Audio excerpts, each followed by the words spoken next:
ಕೇಂದ್ರ ಸರ್ಕಾರದಿಂದ ಮತ್ತೊಂದು ಹೊಸ ಯೋಜನೆ ಜಾರಿ. ಯುವಕರಿಗೆ ಸಿಗಲಿದೆ ಪ್ರತಿ ತಿಂಗಳು 5,000 ರೂಪಾಯಿ.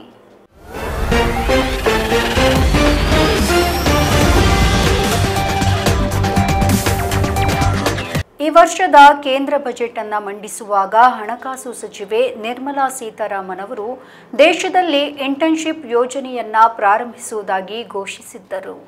ಈ ಬಗ್ಗೆ ಯುವ ಜನತೆಯಲ್ಲಿ ಕುತೂಹಲ ಮೂಡಿಸಿತ್ತು.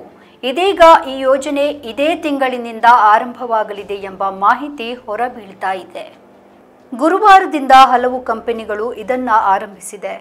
ಪೋರ್ಟಲ್ನಲ್ಲಿ ತನ್ನ ಅಗತ್ಯಗಳ ಪಟ್ಟಿಯನ್ನ ಪೋಸ್ಟ್ ಮಾಡಲು ಪ್ರಾರಂಭಿಸುತ್ತಾರೆ.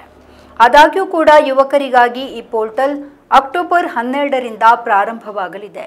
ಈ ಇಂಟರ್ನ್ಶಿಪ್ ಯೋಜನೆಯು ಸುಮಾರು 1 ಕೋಟಿ ಯುವಕರಿಗೆ ಪ್ರಯೋಜನ ನೀಡುತ್ತೆ ಎಂದು ಕೇಂದ್ರ ಸರ್ಕಾರ ಹೇಳಿಕೊಂಡಿದೆ. ಅವರು ದೇಶದ ಪ್ರಮುಖ 500 ಕಂಪನಿಗಳಲ್ಲಿ ಕೆಲಸ ಮಾಡಿದ ಅನುಭವವನ್ನು ಪಡಿತಾರೆ.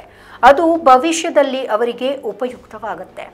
ವರದಿಯ ಪ್ರಕಾರ ದೇಶದಾದ್ಯಂತ ಕಂಪನಿಗಳು ಈ ಯೋಜನೆಯ ಬಗ್ಗೆ ಉತ್ಸುಕವಾಗಿದೆ. ಈ ಯೋಜನೆಯ ಯಶಸ್ಸಿಗಾಗಿ ಭಾರತೀಯ ಕೈಗಾರಿಕಾ ಒಕ್ಕೂಟ ಕಾರ್ಪೊರೇಟ್ ವ್ಯವಹಾರಗಳ ಸಚಿವಾಲಯದೊಂದಿಗೆ ನಿಕಟವಾಗಿ ಕಾರ್ಯನಿರ್ವಹಿಸ್ತಾ ಇದೆ. ವರದಿಯ ಪ್ರಕಾರ ಕಂಪನಿಗಳು ತಮ್ಮ 3 ವರ್ಷದ CSR ವೆಚ್ಚವನ್ನು ಪರಿಗಣಿಸಿ ಈ ಯೋಜನೆಯಲ್ಲಿ ಸೇರಿಸಲಾಗುತ್ತೆ.